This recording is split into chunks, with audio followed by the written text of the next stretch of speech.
The alarm cut through the silence at 5:47, 3 minutes before Claire Montgomery needed it. She was already awake, staring at the ceiling of her penthouse bedroom, where shadows pulled in corners the dawn couldn't reach. 43 floors above Manhattan, the city hummed its perpetual song. But up here, the soundproofing reduced it to a distant whisper, a reminder of a world she'd insulated herself from. She didn't move immediately. Instead, she cataloged the sensations that had become her morning ritual: the Egyptian cotton sheet smooth and cold against her skin, the faint scent of last night's lavender oil diffuser, the hollow ache in her chest that no amount of success had managed to fill.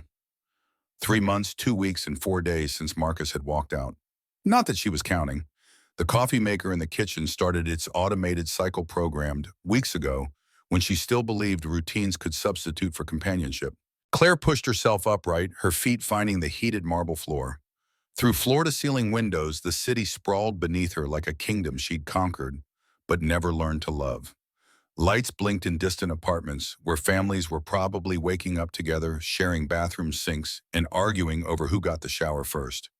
Small intimacies she'd traded for square footage, and a view that impressed guests she rarely invited. Her reflection caught her in the bathroom mirror, unforgiving in its clarity.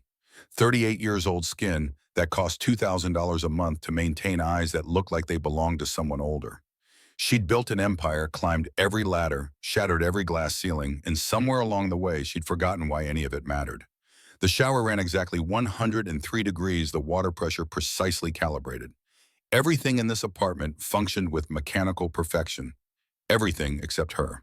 By 6:30, she was dressed for battle. Armani suit, charcoal gray with a subtle pinstripe that suggested authority without aggression. Pearl earrings her mother had left her small enough to be tasteful, expensive enough to be noticed. Heels that added 3 inches, and confidence she'd stopped feeling.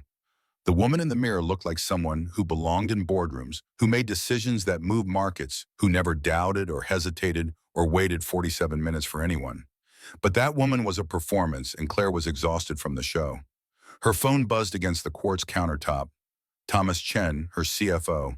She let it ring 4 times before answering, a power play so ingrained she did it unconsciously. His voice came through, tight with tension. "We have a problem." She poured coffee into a mug that cost more than most people's monthly grocery budget. "You're calling me before 7 on a Monday." "Of course we have a problem." The journal got the Q3 numbers. Early, the ones that show the Meridian acquisition overpromised. Claire's hand steadied the mug before her fingers could betray her with a tremor. "How early?" Their business section lad called my assistant at midnight. "They're running it tomorrow morning. The board's going to crucify us." The coffee tasted suddenly bitter, or maybe it always had, and she'd simply stopped noticing. She walked to the windows, pressing her free hand against the glass.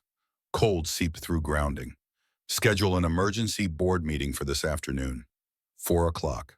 Thomas exhaled a sound that carried years of working together, of late nights and impossible deadlines and victories that had stopped feeling like victories. "Claire, they're already circling. Hartford sent an email at 6 this morning asking for a vote of confidence review. Victor Hartford, 63 years old, inherited wealth, zero vision, infinite entitlement. He'd opposed Claire's appointment as CEO from the start, argued a woman couldn't handle the pressure, couldn't make the hard calls. She'd spent 5 years proving him wrong. Apparently 5 years wasn't long enough. Let him circle. We've been through worse." She heard him typing, the click of keys rapid and anxious. "Have we? Last time we had a leak this damaging, you and Marcus were still together. He ran interference with the board while you fixed the operational side. Now I don't have Marcus. You can say it, Thomas. I'm aware of my own divorce." Silence stretched between them, heavy with things neither of them would voice. Thomas had been at their wedding, had watched them implode with the same analytical detachment he applied to balance sheets. When Claire had announced the separation at a leadership meeting, Thomas had simply nodded and asked if she needed him to adjust her stock options distribution. Practical to a fault, which was exactly why she'd hired him. 4 o'clock, she repeated. "I'll handle Hartford. You handle the journal. Find out who leaked. If it was someone on the board, then we'll handle that too. One crisis at a time, Thomas." She ended the call before he could elaborate on all the ways this could destroy everything she'd built. She already knew. The scenarios played out in her mind with crystalline clarity. Hartford would push for her removal. The other board members would split along predictable lines. The stockholders would panic, and the company she'd rescued from bankruptcy 7 years ago would become just another cautionary tale about ambitious women who flew too close to the sun. The coffee had gone cold. She dumped it down the sink and watched the dark liquids spiral away, wondering when she'd become the kind of person who let perfectly good coffee go to waste. Her calendar notification chimed. Monday morning leadership meeting in 45 minutes, followed by investor relations call, followed by strategic planning session, followed by the PR crisis management that Thomas hadn't scheduled yet but would materialize anyway. And underneath all of it, written in a different color that stood out like a warning, the notation Margaret had added without permission. Blind date 7:30 Maple Street Cafe. Claire had tried to delete it 4 times. Her finger had hovered over the entry, but something had stopped her. Probably exhaustion. Possibly insanity. Certainly not hope, because hope was a luxury she couldn't afford. The penthouse suddenly felt smaller than its 3,000 square feet, the walls pressing in with their tasteful neutral tones and museum-quality art that she'd bought because someone told her it was a good investment. She grabbed her bag, her coat, her phone, and walked out the door, locking behind her with a click that sounded too final. The elevator ride down 43 floors gave her exactly 2 minutes and 17 seconds of solitude. She used them to construct the mask she'd wear for the rest of the day, smoothing away the cracks, reinforcing the facade. By the time the doors opened to the parking garage, Claire Montgomery, the CEO, was fully operational, and Claire Montgomery, the woman who'd woken up alone and afraid, was carefully locked away. Her driver was already waiting the black sedan idling near the elevator. Martin had been with her for 6 years, one of those people who understood that small talk before 8 a.m. was a form of torture. He opened her door, she slid in, and they merged into Manhattan morning traffic without exchanging a word. She checked her phone. 17 emails since she'd last looked, 6 of them marked urgent. Thomas had already sent the board meeting notice. Victor Hartford had replied, all with a single sentence. About time we addressed the leadership failures. Claire's jaw tightened. Leadership failures. As if his generation hadn't tanked the economy twice, hadn't left a system rigged for everyone who looked like him and no one who looked like her. Her thumb hovered over the reply button, then moved away. Don't engage, not yet. Let him think he's winning. Let him get comfortable. Another email caught her attention. Margaret Liu sent at 6:53 a.m. subject line, "Don't you dare cancel." She opened it against her better judgment. I know you're thinking about canceling tonight. I know you've already composed 3 different excuses. Don't. You promised me Claire. You promised yourself. His name is David. He's kind. He's real. And you need real right now more than you need another victory at the office. Please, just try. Claire closed her eyes, leaning back against the leather seat. Margaret. They'd met 15 years ago in business school. 2 women in a cohort of 80 students where 63 were men who treated their presence as affirmative action charity. They'd survived by alliance study groups that stretched past midnight. Brutal honesty when everyone else was blowing smoke. Margaret had been the maid of honor at Claire's wedding, had held her hand through her mother's funeral, and had shown up at the penthouse the night Marcus left with 2 bottles of wine and a willingness to listen without judgment. And now Margaret was setting her up on blind dates like Claire was some charity case, some desperate woman who couldn't find her own prospects. Except that's exactly what she was, wasn't it? 38, divorced, married to a company that was currently trying to devour her. When was the last time she'd been on a date actually genuinely interested in another human being beyond what they could do for her professionally? The answer sat in her chest like a stone. 3 years, maybe 4. Long before the divorce, before things with Marcus had curdled into resentment and silence. They'd stopped having date nights, stopped pretending they were anything more than business partners who shared a bed. Toward the end, they hadn't even shared that. Martin pulled up to the building, 57 stories of steel and glass that wore her name near the top. Montgomery Holdings. She'd renamed it after the divorce, erasing Marcus from the letterhead the same way she'd erased him from her life. Or tried to. You couldn't erase someone you'd spent 12 years with, couldn't delete the memory of how his coffee order had changed from black to oat milk latte, couldn't forget the specific way he'd looked at her in those final weeks, with something that felt like disappointment and looked like giving up. The office was already buzzing when she stepped off the elevator on the 43rd floor. Her assistant Jennifer materialized with her usual efficiency tablet already loaded with the day's agenda. Morning. Your 9 a.m. moved up to 8:45. Hartford wanted an earlier start. Of course he did. Coffee's on your desk. Thomas wants 5 minutes before the meeting starts. And Margaret called asking if you'd confirm for tonight. Claire paused mid-stride, turning to look at Jennifer. 26 years old, Columbia MBA, sharp enough to cut glass and observant enough to be dangerous. Margaret called you. She said you weren't answering her texts. She also said, and I quote, "Tell her running a company is not an excuse for running away from her life." Jennifer's expression remained professionally neutral, but Claire caught the flicker of amusement in her eyes. Noted. "Anything else? Just that I hope you actually go, ma'am, if you don't mind me saying." Claire minded, but she was too tired to argue. She walked into her office, a space designed to intimidate with its panoramic views and furniture that cost more than some people's cars. The coffee sat precisely where Jennifer always left it, next to a stack of reports she'd need to absorb before the meeting. She sat and for just a moment allowed herself to feel the weight of it all. The company, the board, the leak, the blind date, the crushing loneliness that no amount of professional success could remedy.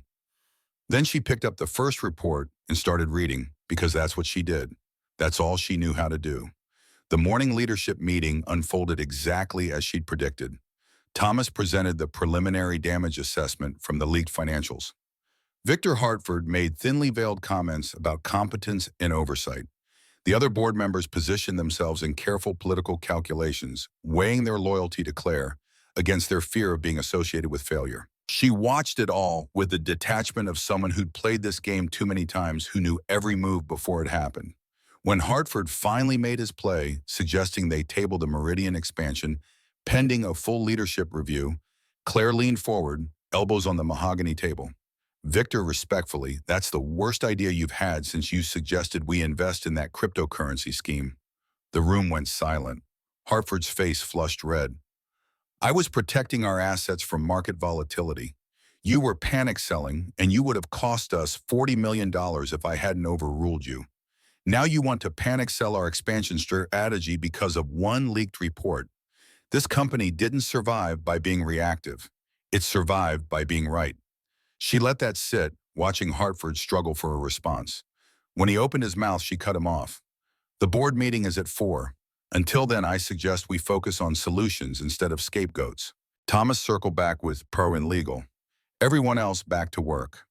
She stood and the meeting ended because she decided it ended. Power was funny that way. Sometimes it was about money or position, but mostly it was about who could hold silence longest, who could end a conversation on their terms. Back in her office, she checked her phone. Margaret had texted 6 times. "You better not be making excuses. I can see your red receipts." Claire, "Answer me. He's a good man. Better than what you're used to. 7:30, Maple Street Cafe. Be there. Last chance to find something real before you turn into Hartford, but with better shoes." That last one almost made Claire smile. Almost. Instead, she typed a quick response. "I'll be there. Stop harassing my assistant." The reply came instantly. "I'm your assistant too, just unpaid and honest. See you never because I'm not going to be there. But he will be. Don't mess this up." Claire set the phone down and stared out at the city. 43 floors below, people were living their lives, making choices that mattered in small, immediate ways. Deciding what to have for lunch, calling a friend, taking a walk. Simple things that felt impossibly distant from where she sat. Her phone buzzed again. Marcus. She stared at his name on the screen, 3 months of silence, broken by a text message at 11:37 on a Monday morning. "Heard about the leak. The board's making noise. If you need anything." She didn't read the rest. Whatever he was offering, she didn't want it. Couldn't want it. They'd spent the last year of their marriage, barely speaking, communicating through assistants and lawyers, reducing 12 years to a division of assets. He'd taken the Hamptons house and half of everything liquid. She'd kept the company and the penthouse and the hollow victory of being right about everything except what mattered. Her thumb hovered over the message, then deleted it without responding. Some doors once closed should stay that way. The afternoon stretched into crisis management. Thomas confirmed the Journal would run the story in the morning edition, front page of the business section. Legal was drafting response statements. PR was preparing talking points for investor relations. And through it all, Claire performed her role with mechanical precision, making decisions, delegating tasks, projecting confidence she'd stopped feeling years ago. At 3:45, she changed in her private bathroom, swapping the board meeting armor for something slightly less aggressive. Still professional, still expensive, but with softer lines. She reapplied lipstick, checked her hair, examined herself in the mirror. Who was she dressing for, the board or herself? The question sat unanswered as she walked back into the war zone. The board meeting was surgical. Hartford opened with his motion for a leadership review, formal and procedural, designed to sound reasonable. Claire let him finish, watched the other board members shift uncomfortably, then methodically dismantled his argument piece by piece. She'd spent her lunch hour having Thomas trace the leak to a consultant Hartford had hired 3 months ago, a detail she'd saved for maximum impact. When she was done, Hartford looked like he'd been hit with a truck. The vote went 7-2 in her favor, and she adjourned the meeting with the same calm efficiency she'd used to open it. Victory felt like ashes.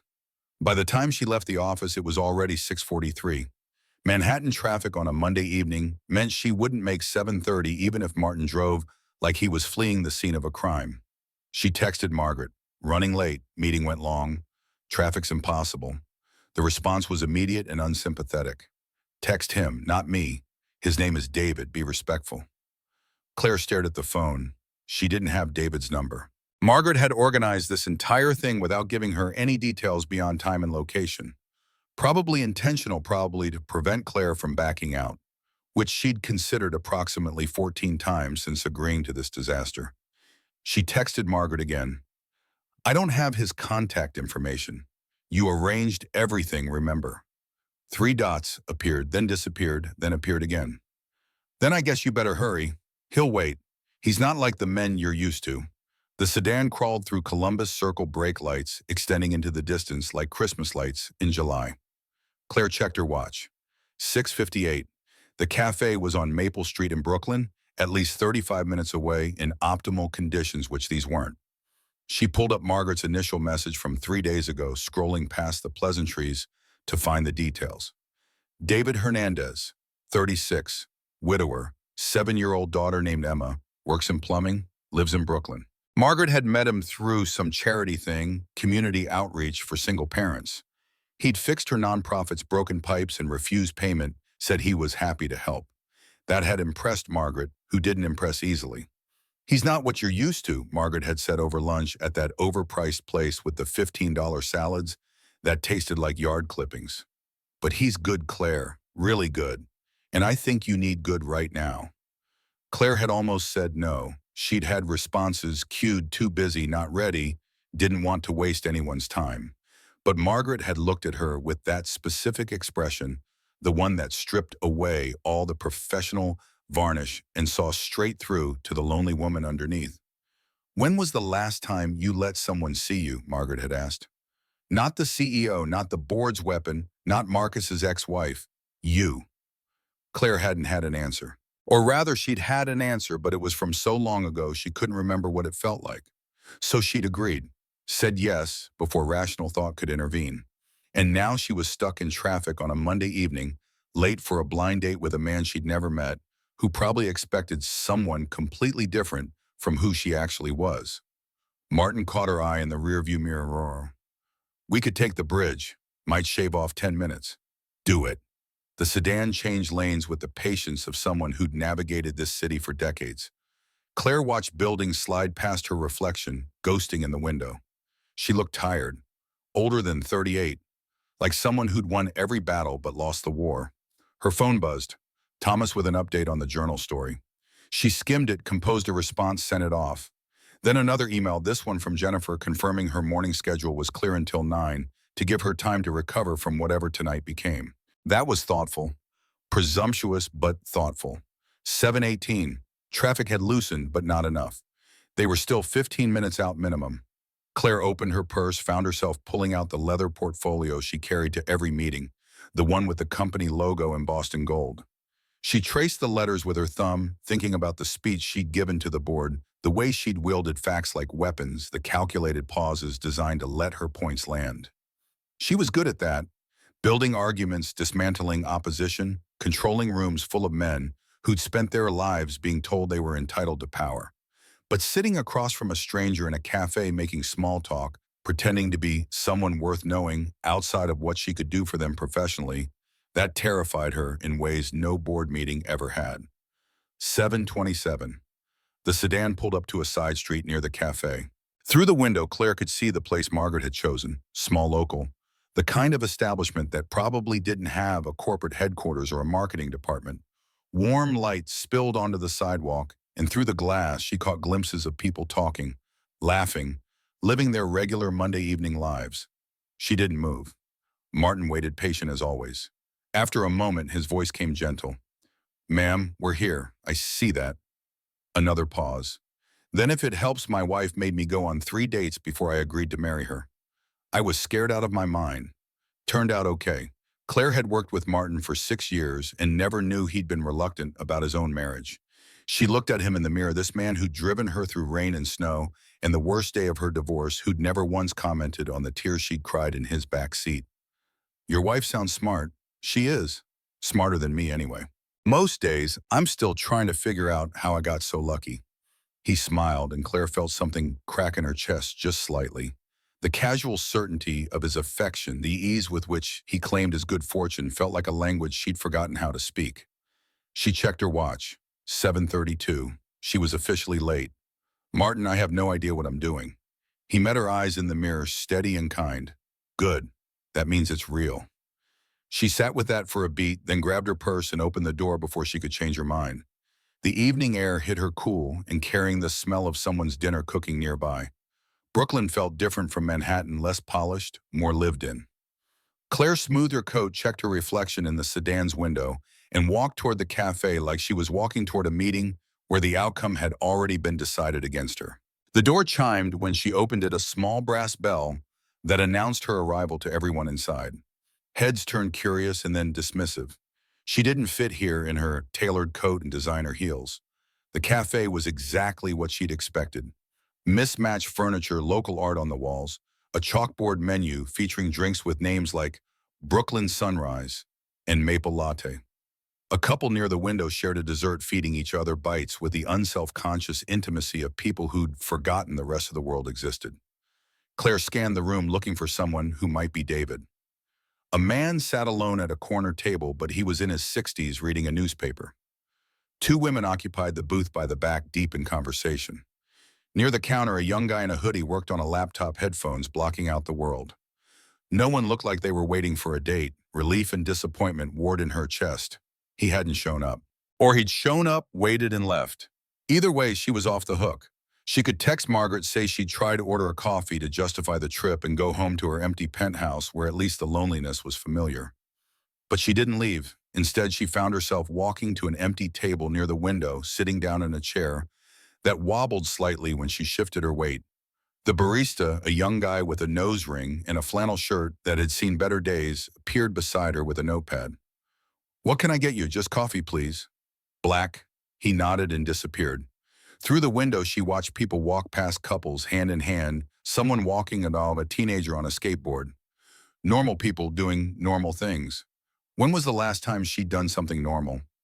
Walked without a destination, browsed without a purpose, existed without optimizing. The coffee arrived faster than she expected, steam rising from the mug. The barista set it down with a coaster that had a stain in one corner. "You meeting someone?" Claire looked up, surprised by the question. "I was supposed to. I think I got stood up." He winced sympathetically. "That's rough, especially on a Monday. Is getting stood up better on other days?" A small smile crossed his face.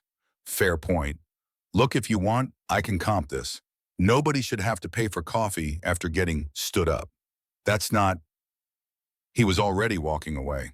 Claire sat there holding her coffee, feeling the weight of his kindness. A stranger had just done something nice for her. No strings attached, no networking angle, just human decency. When was the last time someone had done that? She sipped the coffee. It was actually good, better than the pretentious place near her office that charged $8 and made you feel guilty for not understanding the difference between single origin and fair trade. This was just coffee, strong and honest, no apologies. 7:43. She'd waited 13 minutes. She should leave. There was work to do, emails to answer, a crisis to manage. The board would reconvene tomorrow. Hartford would make another play, and she needed to be prepared. Sitting here waiting for someone who wasn't coming was inefficient and borderline pathetic. But her hands stayed wrapped around the mug, absorbing its warmth. The couple near the window left, and Claire watched them go, the way the man helped the woman with her coat, the way she leaned into him for just a second.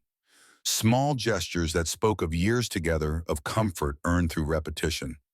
Marcus used to do that in the beginning, before they'd become strangers who shared an address. She pulled out her phone more from habit than need. 17 new emails, a text from Thomas about the morning strategy session. Nothing from Margaret, who was probably giving her space, or more likely had turned off her phone to avoid Claire's inevitable complaints. 7:51, 21 minutes. This was officially past the point of reasonable waiting. Claire set down her coffee and started to gather her things, purse in one hand, phone in the other, preparing her exit. She'd send Margaret a text from the car, something diplomatic about timing not working out, about how she'd tried, and that was what mattered. The door chimed. Claire looked up instinctively and her breath caught. He looked exactly like someone who'd fought through hell to get there. His jacket was soaked through, clinging to his shoulders in dark patches that spread across his chest. His jeans were splattered with something that might have been water or slush or both, and his boots left wet prints on the hardwood floor.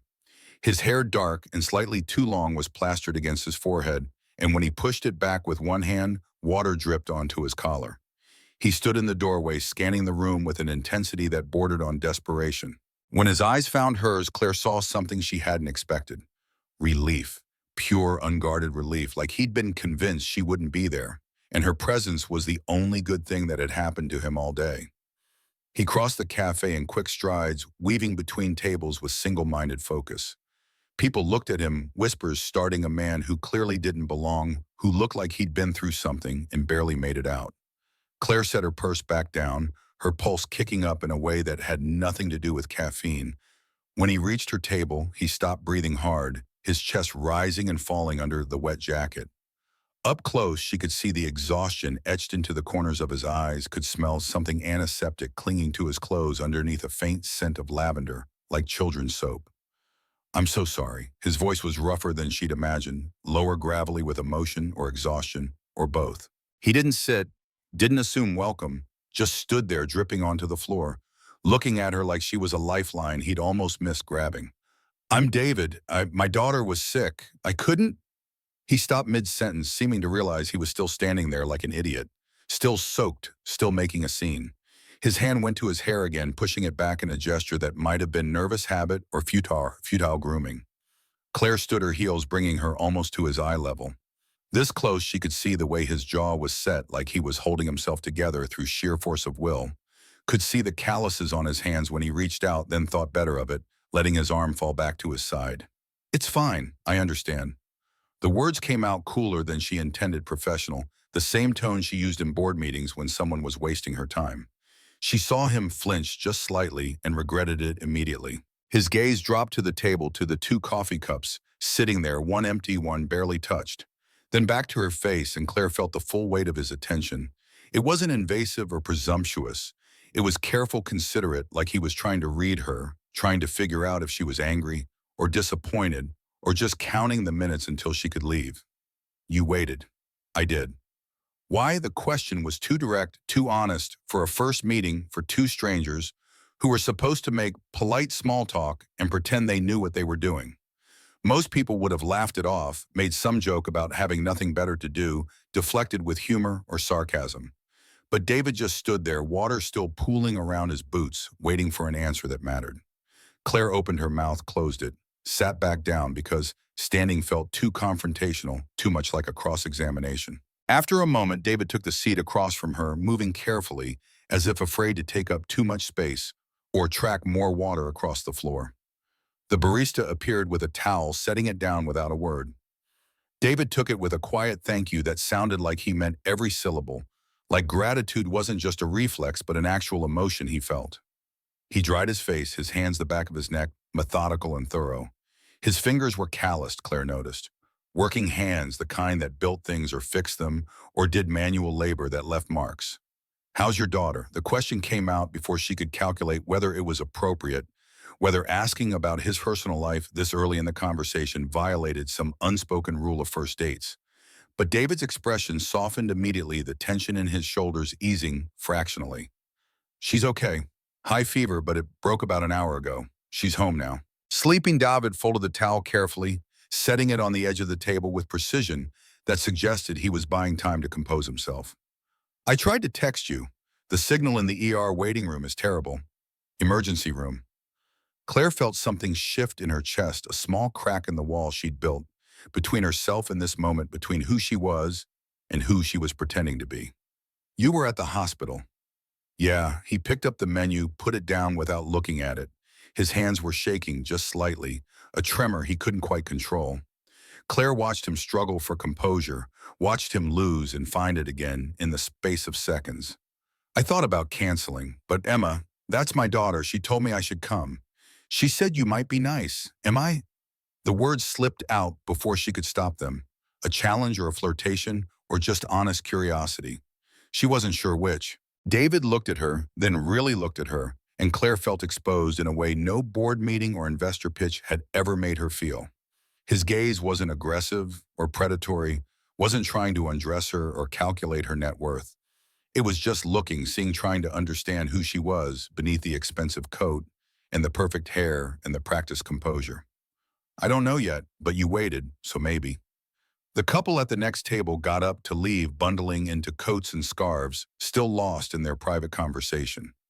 In the brief silence that followed, Claire became hyper-aware of her own heartbeat, of the way the cafe suddenly felt smaller, more intimate, like the rest of the world had receded and left just the two of them in this small pool of light. She reached for her coffee, the second cup the barista had brought still warm. Too sweet, she realized on the first sip. He'd added sugar without asking. But she drank it anyway, needing something to do with her hands, some excuse not to meet David's eyes. Margaret said you're a plumber.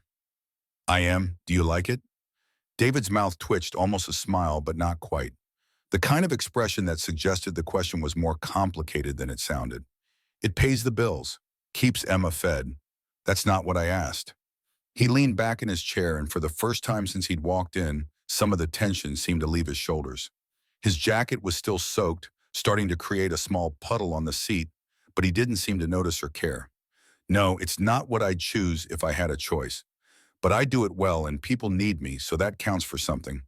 Claire thought about her own work, the endless board meetings and strategy sessions, the way she moved money around like pieces on a chessboard, acquiring and divesting and optimizing.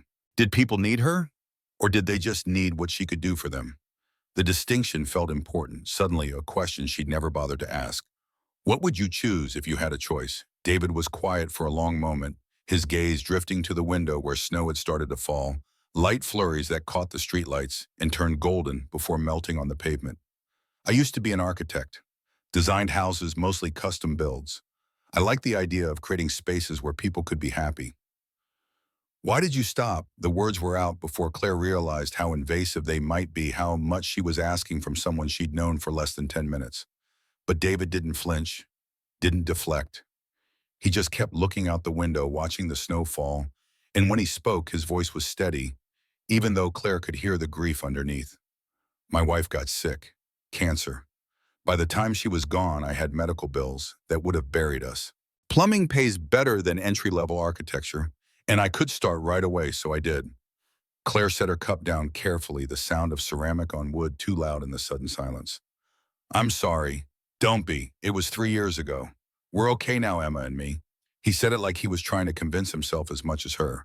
Like being okay was a state he aspired to, rather than one he'd achieved. Claire understood that. She'd spent 3 months telling people she was fine after Marcus left, saying it so many times it almost started to feel true.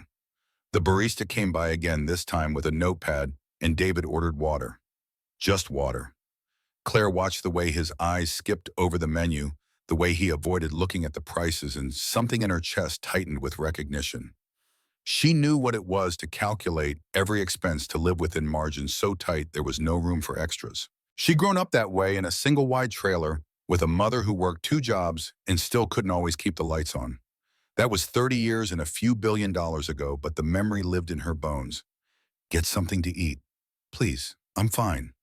She waited until he looked at her until the polite deflection died in his throat. Get something to eat. He ordered a sandwich turkey and Swiss, the cheapest thing on the menu. When the barista left, Claire felt the weight of the silence between them, heavy and awkward, and strangely intimate all at once. You didn't have to do that. I know. I can pay for myself. I know that too. He studied her for a moment, and Claire had the unsettling feeling that he could see straight through every defense she'd ever built, every carefully constructed wall between who she was and who the world thought she needed to be. Why did you really wait? It was the second time he'd asked, and this time Claire didn't have a quick answer, didn't have a rehearsed response or a deflection ready. She thought about the last 3 months, the divorce proceedings that had stripped away 12 years into a division of assets. The empty penthouse where she woke up every morning and forgot just for a second that there was no one beside her anymore. The board meetings where she performed strength, she didn't feel the investor calls where she projected confidence that evaporated the moment she hung up. She thought about Margaret's voice on the phone, gentle but firm. You need to try, Claire. Just try. I think I was hoping someone would wait for me, too. The words came out quieter than she intended, honest in a way that felt dangerous. David didn't say anything. He just nodded like he understood exactly what she meant, like the admission didn't require explanation or elaboration. His phone buzzed against the table. He glanced at the screen and his whole face transformed, hardness melting into something soft and unguarded. He swiped to answer and Claire heard a small, hoarse voice on the other end, thin, with illness but determined. Daddy. Hey, baby. You okay? Yeah, I took my medicine. When are you coming home? David's thumb traced the edge of his phone, a nervous gesture that Claire was starting to recognize as his tell the thing he did when emotions got too close to the surface. Soon. Real soon. Lady Nice, Claire felt her throat tighten, felt something inside her chest crack and shift. David's eyes flicked to hers, and for a moment she saw something raw and unguarded in his expression, something that looked like hope and fear in equal measure. Very nice. Good. You deserve someone nice, Daddy. Claire looked away, focusing on the Christmas lights strung across the cafe window, blinking their steady rhythm. Red, gold, green, red, gold, green. A pattern that repeated endlessly, reliable in its predictability. I'll be home in a bit, okay? You need anything? I just wanted to make sure you were okay. I'm okay, sweetheart. I promise. Okay. Love you. Love you too. David ended the call and set the phone face down on the table. He didn't say anything for a long moment, and Claire didn't push. She understood somehow that this silence was its own kind of conversation, a space where words would only cheapen what they were both feeling. She worries about me. His voice came quiet, rough around the edges. She's 7, and she worries about me. That's not how it's supposed to work. She loves you, I know. But sometimes I think she'd be better off if I could give her more. A real house instead of a 2-bedroom apartment. A mom who's actually there instead of just a memory she's starting to forget.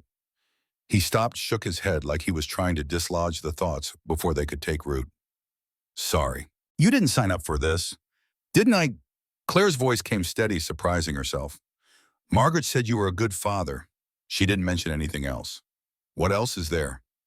The question hung between them, simple and devastating. Claire thought about all the things she used to believe mattered. The corner office with its view of Manhattan. The 7-figure salary that bent her everything except what she actually wanted. The invitations to galas and fundraisers and glittering events where everyone smiled and no one was happy. What else is there? The barista brought David's sandwich and he ate it slowly, methodically, like someone who'd learned not to waste food. Claire watched him without meaning to, noticing the way he wiped his mouth with a napkin after every few bites, the way he said thank you when the barista refilled his water. Small things, ordinary things, things Marcus had stopped doing somewhere along the way when politeness had become too much effort to maintain. Can I ask you something? David set down the last quarter of his sandwich, his appetite apparently satisfied or his nerves catching up. Go ahead. Why are you here, really? A woman like you could be anywhere doing anything. Why a blind date with a plumber on Christmas Eve? It's not Christmas Eve, that's tomorrow night. David blinked and smiled, a real smile this time that reached his eyes and made him look younger, less burdened. Right, sorry. Emma's had me thinking about Christmas for weeks. She made a countdown calendar and everything. Claire considered lying. It would be easy. She could say she was bored or curious or doing Margaret a favor. But something about the way David was looking at her patient open waiting without pushing made the truth feel less dangerous. Because I'm tired of being alone, and I'm tired of pretending I'm not. David nodded slowly like she'd just confirmed something he'd already suspected. Yeah, I get that. Do you Emma drew me a picture this morning? He reached into his jacket pocket and pulled out a folded piece of paper damp at the edges, but carefully preserved. He smoothed it on the table between them, and Claire leaned forward to see. The drawing was simple, the kind of art that could only come from a 7-year-old's hand. Stick figures in crayon, a man and a woman holding hands. Above them, Emma had written in wobbly letters, "Daddy and his new friend, Merry Christmas." There was a small smudge in the corner, like someone had cried and tried to wipe it away. She wanted me to bring it for luck, she said. Claire stared at the drawing, at the careful way Emma had colored inside the lines, at the heart she'd drawn floating around the figures. This child, this 7-year-old who'd never met Claire, who had no reason to invest in her father's happiness, had spent time creating this, had believed enough in the possibility of tonight to put it on paper. She wants you to be happy. She wants me to have what she can't give me. David's voice was steady, but Claire heard the fracture beneath it, the guilt of a parent who couldn't be everything his child needed. She's 7 years old and she thinks it's her job to fix me. Claire's hand moved before she could think about it, reaching across the table to touch his wrist. Just briefly, just enough to ground him, to pull him back from wherever his thoughts were taking him. His skin was warm, surprisingly so given how wet his clothes still were. You're not broken. David looked at where her hand had been, then at her face. How do you know? Because broken people don't show up 47 minutes late to a blind date and still apologize. He almost smiled at that, almost. Instead, he checked his phone again and Claire saw the time reflected in his eyes, 8:17. They'd been sitting here for just over 30 minutes, but it felt longer, like they'd compressed hours into minutes, covered ground that usually took multiple dates to reach. I should go. Emma's alone and I don't like leaving her too long, even when she's sleeping. I understand. David stood pulling out his wallet. Claire saw the worn leather, the frayed edges, the careful way he counted out bills for the sandwich. She wanted to tell him not to bother, that she'd take care of it, but she knew somehow, she just knew that would hurt more than help. This was his dignity, his ability to pay his own way, and she wouldn't take that from him. Thank you for waiting. His voice carried weight, like those 3 words meant more than their surface suggested. I know it probably seemed don't. Claire interrupted gently, standing to meet him at eye level. Don't apologize again. You're here, that's what matters. He tucked Emma's drawing back into his pocket, with care protecting it from the damp. Claire felt a sudden, irrational urge to ask him to stay just a little longer, just until the snow stopped, or the cafe closed, or she could figure out why this felt different from every other first date she'd ever had. Can I? David stopped, started again, the words catching in his throat. Can I see you again? Or was this enough? Claire stood, gathering her coat, her purse, her carefully constructed composure that felt increasingly like a costume she was wearing for the wrong play. Do you have plans for the rest of the night? Just going home to Emma. Can I come with you? The question surprised them both. David blinked, his mouth opening and closing without sound. Claire felt heat rise in her cheeks, a sensation she hadn't experienced in years, hadn't thought she was still capable of. I don't mean I know what you mean. David's voice came quiet but certain. He hesitated, and Claire could see him calculating, weighing his daughter's comfort against his own desire for company, trying to figure out if this was appropriate or reckless, or somewhere in between. Emma said she wanted to bake cookies tonight. She's probably too sick, but if you wanted to, if you don't mind, I'd like that. The words came out before Claire could second-guess them, before logic and common sense could reassert their authority and remind her that following a stranger home on a first date was exactly the kind of impulsive decision she'd spent her adult life avoiding. David's expression shifted, something between relief and disbelief, like he'd expected rejection and didn't quite know what to do with acceptance. Okay. Yeah, okay. He was repeating himself, nervous energy making his words tumble out. Claire found it unexpectedly endearing, this man who'd shown up soaking wet and apologetic, who carried his daughter's drawing in his pocket, who looked at her like she was something precious and rare instead of just another executive in expensive clothes. They walked out into the snow, together side by side, but not touching. Claire felt something shift in her chest, not certainty, not answers, just the beginning of a question she hadn't known she needed to ask. The cold air hit her face sharp and clean, carrying away the last 3 months of careful numbness. Martin was waiting by the sedan, standing at attention, like always. He saw them approach together, saw David in his wet clothes and Claire in her designer coat, and his expression didn't change, didn't judge, just accepted with the same equanimity he brought to every situation. Martin, this is David. We're going to Brooklyn. If Martin was surprised, he didn't show it. He simply opened the back door, inclining his head in greeting. Sir, ma'am. David hesitated at the car door, looking at the sedan like it was something from another planet. This is yours company car. It was technically true even if the company was hers, and the car cost more than most people made in a year. David slid into the back seat with visible discomfort, sitting too straight, hands on his knees like he was afraid to touch anything. Claire got in beside him, leaving a careful distance between them, and Martin closed the door with practiced efficiency. Where to, ma'am? David gave an address in Brooklyn, his voice quiet. Martin programmed it into the GPS without comment, and they pulled away from the curb, leaving the cafe behind. Claire watched through the rear window as Maple Street receded into the distance, the warm light from the cafe windows growing smaller until it was just another point of light in the vast darkness. I should have asked earlier. David's voice broke the silence, tentative. Where do you live, Manhattan? Upper East Side. He nodded like that confirmed something he had already assumed. The distance between the Upper East Side and Brooklyn wasn't just geographic, it was economic, social, an entire class system compressed into a few miles. Claire knew it. David knew it. They were both pretending it didn't matter. The sedan merged onto the bridge, and Manhattan's skyline spread out beside them, a glittering monument to ambition and success, and everything Claire had spent her life chasing. Somewhere up there was her penthouse, 43 floors of expensive emptiness. From here, it looked beautiful. From inside, it felt like a tomb. Your daughter likes Christmas. Claire's voice came carefully neutral, filling the silence with safe conversation. She loves it, started planning in October, made a list for Santa that was 5 pages long. We've been watching those holiday movies every night for the past 2 weeks. The ones with the snowmen and the magic and the believing.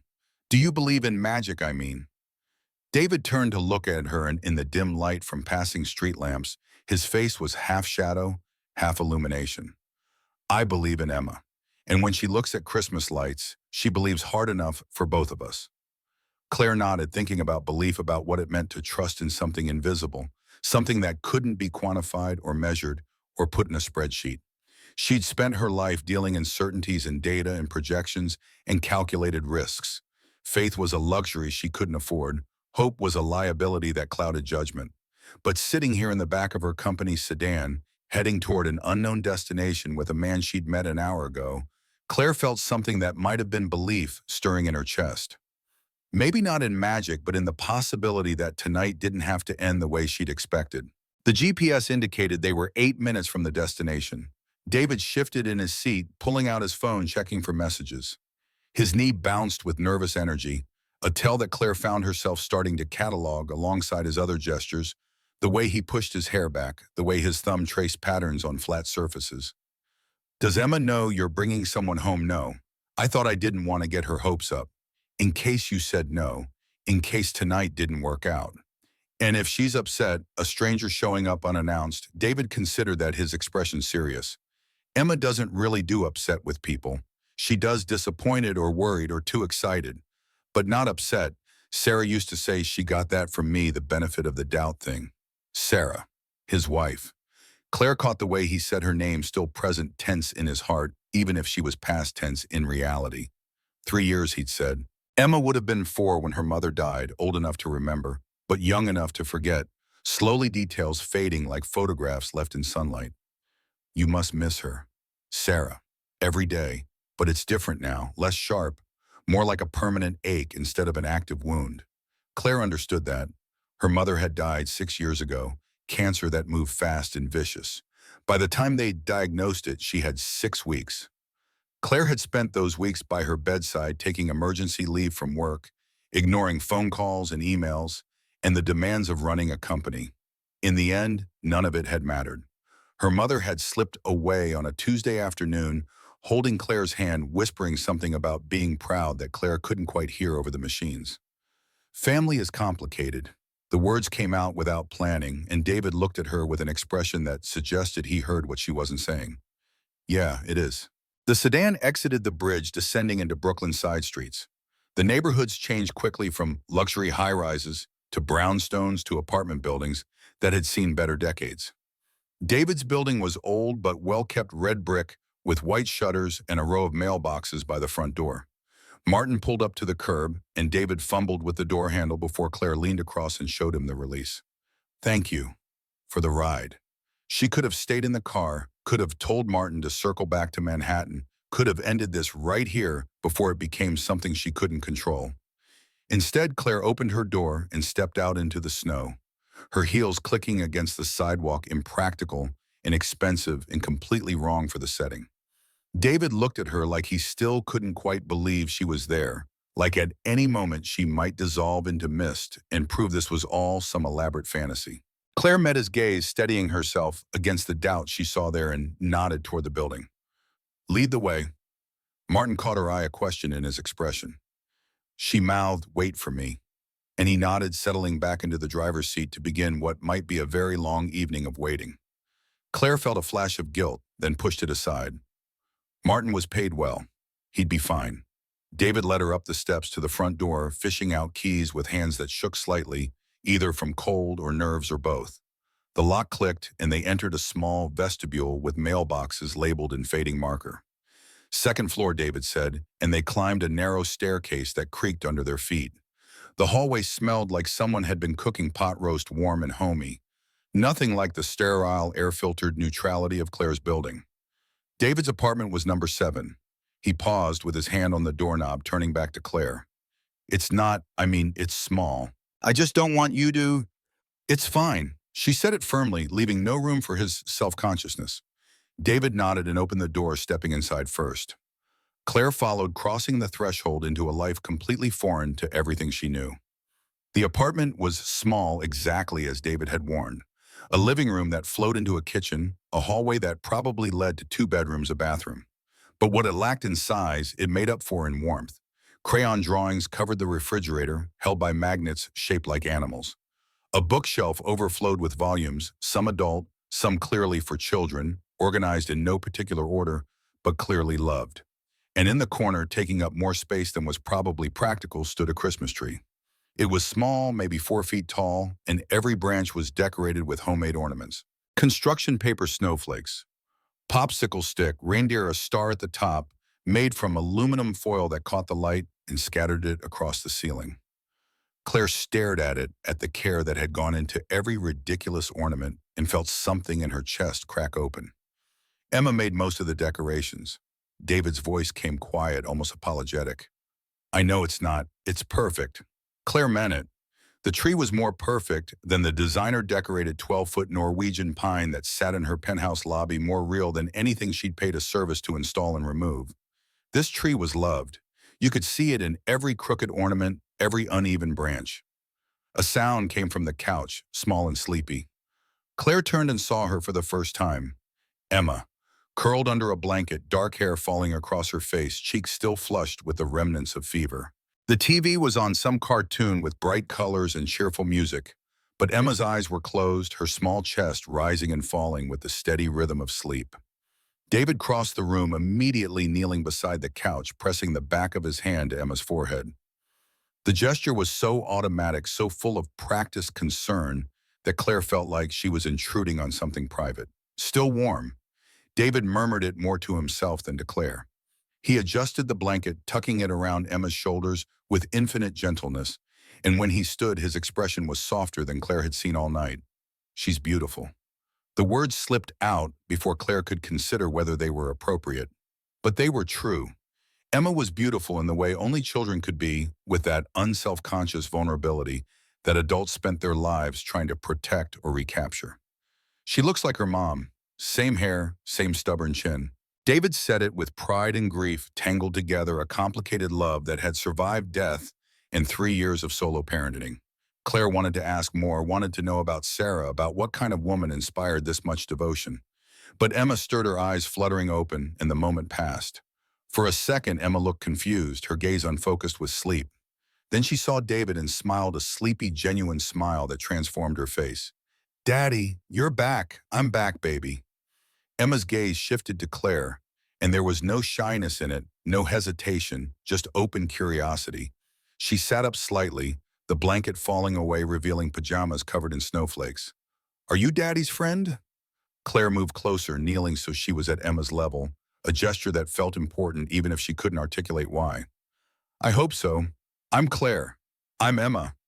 She coughed a rough sound that made David wince.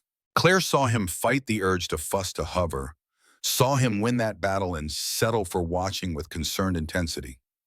"Did Daddy show you my picture?" "He did. It's beautiful." Emma's smile widened, genuine delight radiating from her small face.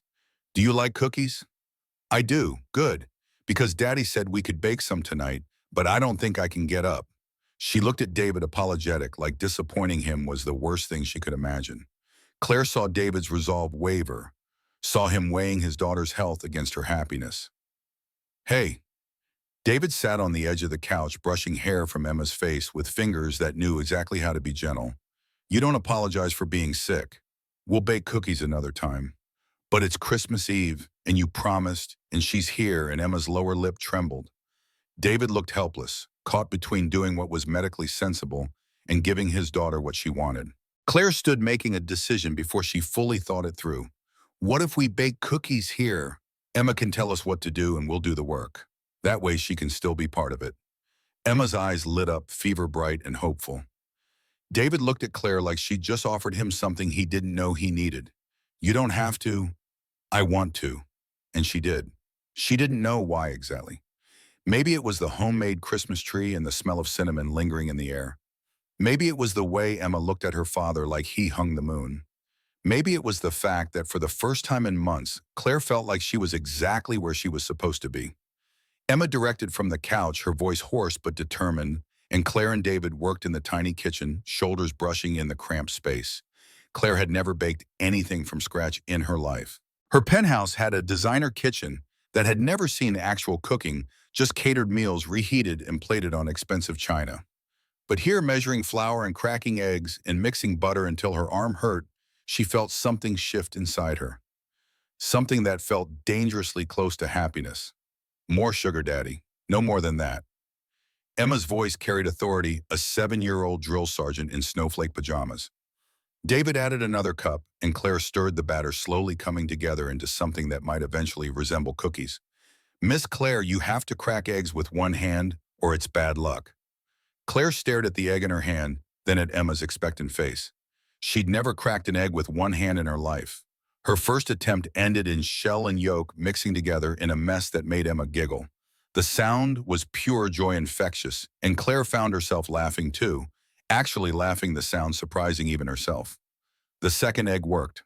Barely. David caught her eye across the counter and smiled, a real smile this time, one that reached his eyes and made him look younger, less burdened by everything he carried. They worked in rhythm, David measuring and Claire mixing, and somewhere along the way, flour ended up on David's shirt and butter on Claire's sleeve. Emma laughed at them both, and the sound filled the small apartment like light pushing back the shadows that had been gathering in Claire's chest for months. The first batch went into the oven, and they waited, watching through the little window as shapeless globs slowly transformed into something recognizable. When the timer dinged, David pulled them out with oven mitts that had seen better years. The cookies were misshapen and slightly burned on the edges, but Emma declared them perfect. David brought her one still warm, and she took a small bite before offering it to Claire. "You try." Claire accepted the cookie, took a bite. It was too sweet and slightly underbaked in the middle, and it was the best thing she'd tasted in years. Not because of the flavor, but because of what it represented, an evening she hadn't planned, a moment. She hadn't scheduled, a connection she hadn't known she needed. Good. Emma's question came eager, hoping for approval. "Perfect." Emma's smile was radiant. She looked at David, then at Claire, and something in her expression shifted, became more serious, more adult than any 7-year-old should be capable of. "Can Miss Claire stay for Christmas?" The question dropped into the room like a stone into still water, ripples spreading out in every direction. David froze. Claire felt her heart skip, felt the weight of the moment settling around them. Emma, Miss Claire probably has plans. I don't. The words came out before Claire could stop them, honest and immediate. She looked at David, then at Emma, at this child who had just invited her into their lives with the casual ease of someone who didn't understand how rare that kind of openness was. I don't have plans. Emma sat up straighter, wincing slightly at the movement, but pushing through. So, you can stay?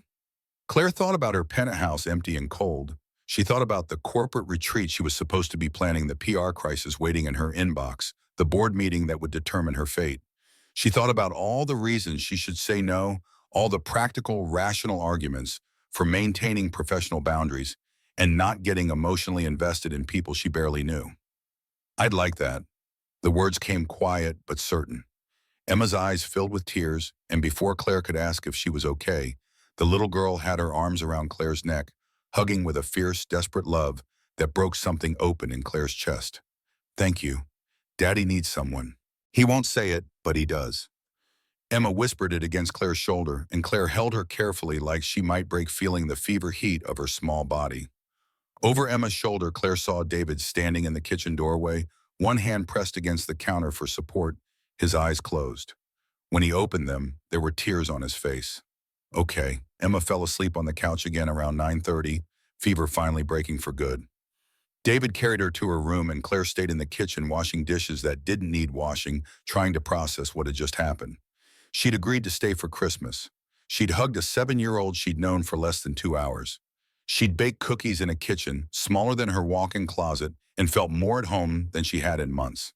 Her phone buzzed in her purse. She'd been ignoring it for the past hour, letting the notifications pile up like snow against the door. Now alone in the kitchen with dish soap on her hands and flour still dusting her sleeve, she finally pulled it out.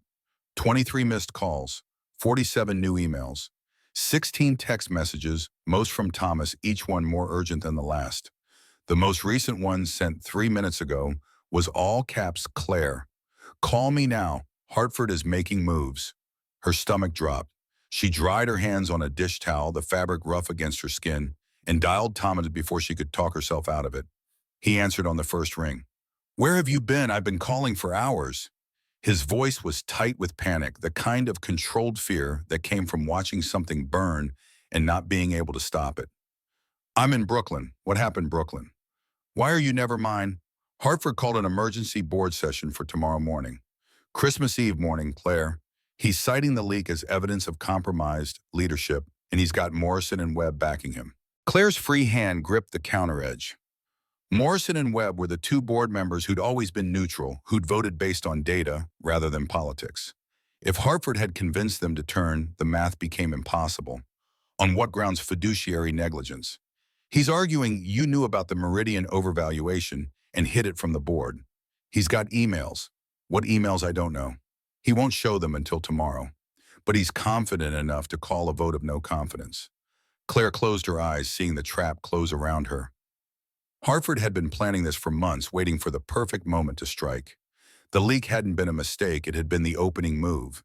And she'd been too distracted, too tired, too focused on surviving her divorce to see it coming. Tomorrow's Christmas Eve. Yeah, he knows. That's the point. Most of the board won't want to deal with this during the holidays. They'll vote to table it, which means the uncertainty hangs over everything. Stock price will tank. Investors will panic. By the time we get back from break, Hartford will have done enough damage that removing you looks like the only option. David appeared in the doorway, moving quietly. Claire turned away, pressing the phone tighter to her ear. What time tomorrow? 8 a.m. He wants this done before anyone leaves town for the holidays. I'll be there, Claire. If this goes bad, it won't. How can you be sure? Because I've worked too hard to let Victor Hartford take everything I built. I'll be there, Thomas. Start pulling together a defense. Every communication about Meridian, every projection, every board memo. I want a paper trail that proves we acted in good faith. That's hundreds of documents. Then you better start now. She ended the call before he could argue, before the panic in his voice could infect her own resolve. When she turned around, David was still standing in the doorway, his expression careful. Everything okay? Work crisis? I have a board meeting tomorrow morning at 8. Christmas Eve morning. Apparently my board doesn't believe in holidays. She tried to make it sound light casual, like this wasn't her entire career, potentially ending in 12 hours. But David's expression told her he wasn't buying it. You should go. If you need to prepare, no. The word came out sharper than she intended. Claire softened her tone, trying again. No, I'm staying. I told Emma I would, and I don't break promises to children, even if it costs you, especially then. David crossed the room, stopping a careful distance away, close enough to be supportive, far enough to give her space if she needed it. I don't understand your world, the board meetings and the corporate politics and whatever else you deal with every day. But I understand what it looks like when someone's drowning. And Claire, you look like you've been underwater for a long time. She wanted to argue, to tell him he was wrong, that she was fine, that she'd handled worse. But the words stuck in her throat because they would have been lies. She was drowning.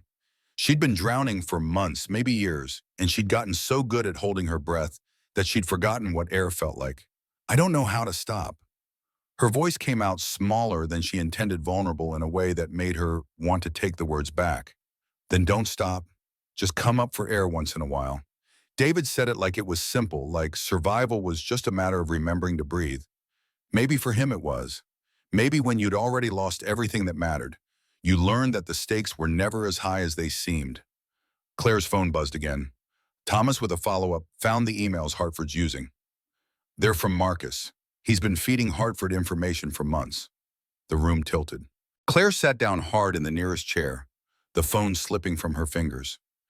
David caught it before it hit the floor, glanced at the screen, and his expression darkened. Your ex-husband? She couldn't speak, could only nod. Marcus, the man she'd spent 12 years with, who'd stood beside her when she'd built this company from nothing, who'd promised forever and then left when forever got too complicated. Now he was helping Hartford destroy everything they'd created together, was using their intimate knowledge of her business to dismantle her piece by piece. Why would he do this? David's question came quiet, genuinely confused. Claire laughed, the sound bitter and too loud in the small kitchen. Because I was always 10 steps ahead. Because I never waited. Because when we were falling apart, I chose the company over us, and he never forgave me for it. The words Marcus had said 3 months ago came flooding back. You never waited for anything, Claire. Not for me, not for us. As she'd thought it was just the anger of divorce talking the usual recriminations of a failed marriage, she hadn't realized he meant it as a declaration of war. Her phone buzzed repeatedly, Thomas sending document after document evidence of Marcus's betrayal compiled in neat bullet points. Meeting notes where Marcus had provided inside information. Emails where he'd suggested strategies for undermining her authority. Text messages coordinating with Hartford on timing and tactics. It was comprehensive. It was devastating. It was going to work. David knelt beside her chair, not touching, but present. What do you need to go back 3 years and make different choices? To not work Christmas that year, Marcus asked me to come to his family's cabin. To remember that marriages require maintenance, and I was too busy maintaining everything else. She was spiraling, she knew it, but couldn't stop. The board meeting loomed in her mind, Hartford's smug face, Marcus's betrayal, the company she'd built, about to be ripped away because she'd been too focused on winning to notice she was losing everything that mattered. Claire, David's voice cut through the spiral, firm but gentle. You can't change 3 years ago. You can only decide what you do right now. So what do you need right now to stay here, with you and Emma, just for tonight? The admission felt like defeat and victory simultaneously. She was choosing to stay instead of racing back to Manhattan to prepare. Choosing this small apartment and these people she barely knew over the empire she'd spent 15 years building. It was irrational. It was possibly the worst decision she'd ever made. It felt like the first honest choice she'd made in years. David's hand found hers, calloused fingers wrapping around her palm. Then stay. They sat there in the kitchen, the only sound Emma's cartoon still playing softly in the other room. Claire thought about calling Thomas back, about demanding he send more documents, about spending the next 10 hours building a defense. But her body felt heavy with exhaustion that went deeper than one late night, deeper than one crisis. Do you have somewhere I could sleep? Just a few hours. I need to be sharp tomorrow. David showed her to his room, apologizing for the unmade bed and the clothes draped over a chair.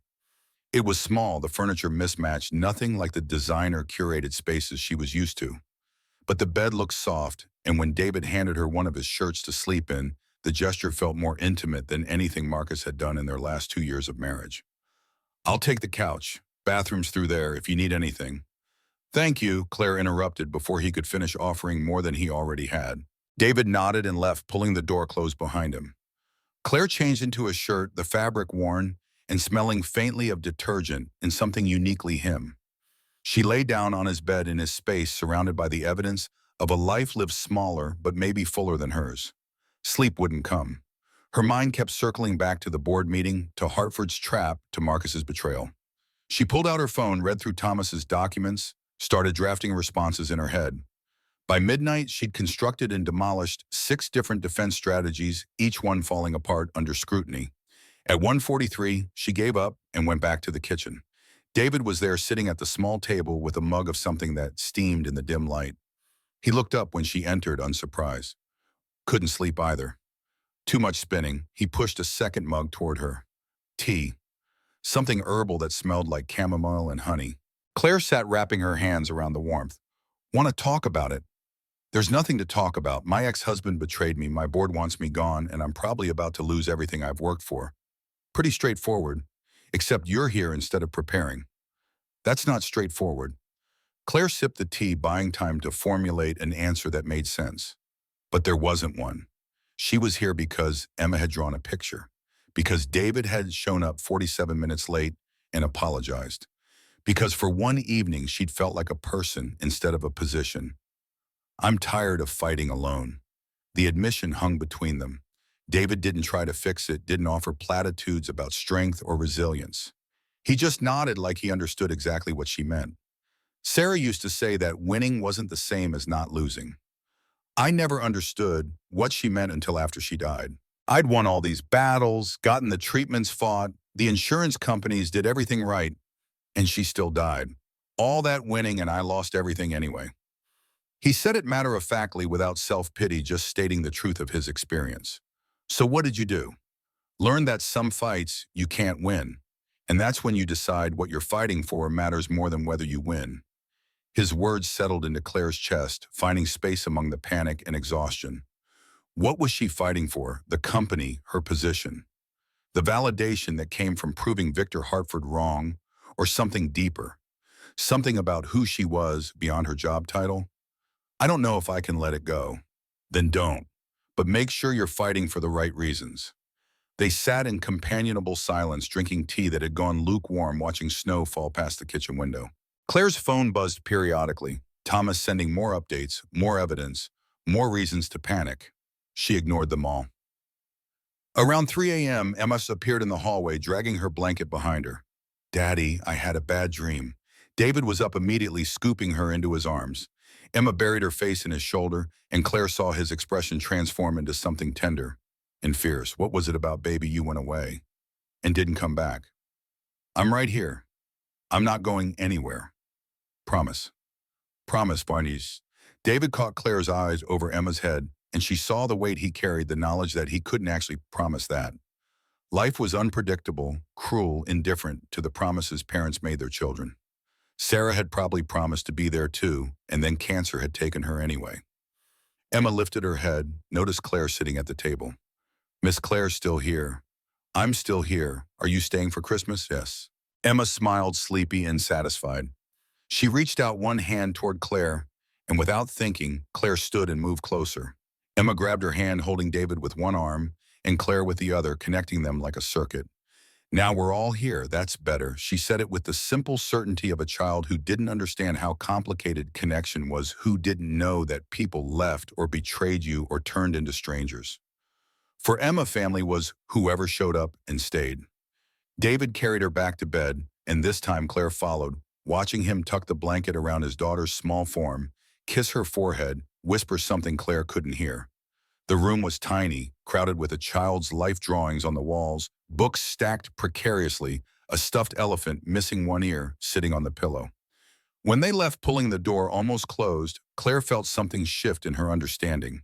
This was what mattered. Not board meetings or corporate victories, or proving yourself to people who'd never believe you were enough. This small room and the child sleeping in it, safe and loved, and believing her father would always come back. They returned to the kitchen. David made more tea. Claire checked her phone and found a message from Margaret I heard about Hartford. Call if you need me. I'm proud of you for staying where you are. How did Margaret know Claire hadn't told anyone where she was? But Margaret had always had an uncanny ability to know things, to understand what Claire needed before Claire did. She typed back, "Thank you for this. For him. For tonight." The response came immediately. "You deserve good things, Claire. Stop running from them." David was watching her, patient and curious. Friend checking in, best friend. She set this whole thing up. The blind date tonight, all of it. Remind me to thank her. He smiled when he said it, and Claire felt warmth spread through her chest. This man, this stranger who'd become something else in the space of hours, was grateful for being set up with her. Not for what she could do for him, not for her money or connections or power, but just for her. Her phone buzzed again. Thomas Hartford just leaked to 3 more outlets. This is going to be everywhere by morning. I don't know how we come back from this. Claire read the message twice, feeling the walls close in. Hartford wasn't just trying to remove her from the board.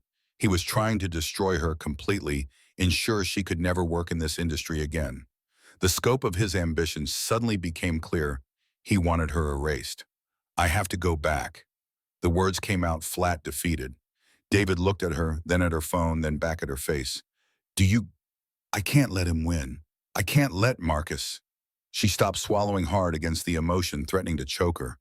If I don't fight this, everything I've built disappears.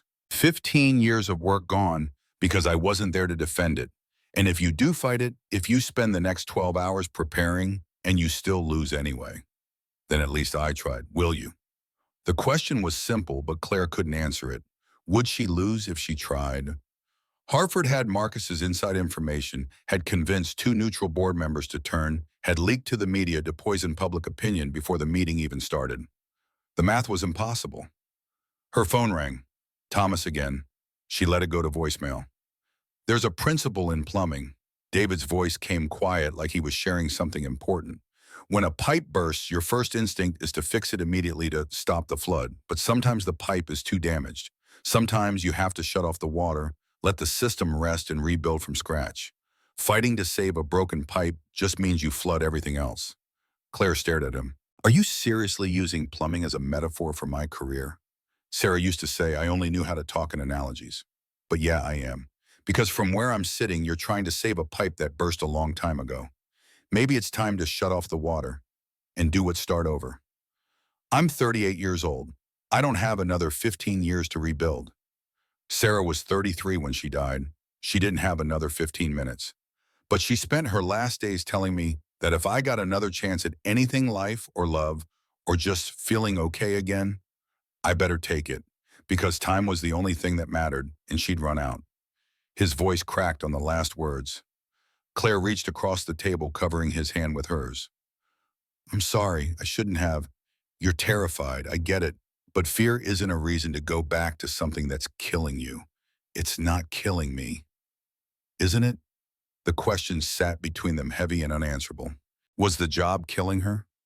The stress, the constant fighting, loneliness of being at the top with no one to talk to who wasn't also trying to take her down.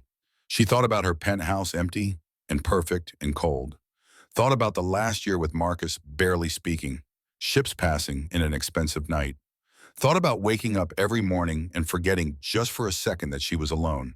Maybe it was killing her, just slowly enough that she hadn't noticed. Her phone buzzed. Not Thomas this time. Hartford himself, a message that was clearly meant to intimidate. See you in the morning, Claire. Hope you've prepared a good exit speech. Rage flared in her chest, hot and clarifying.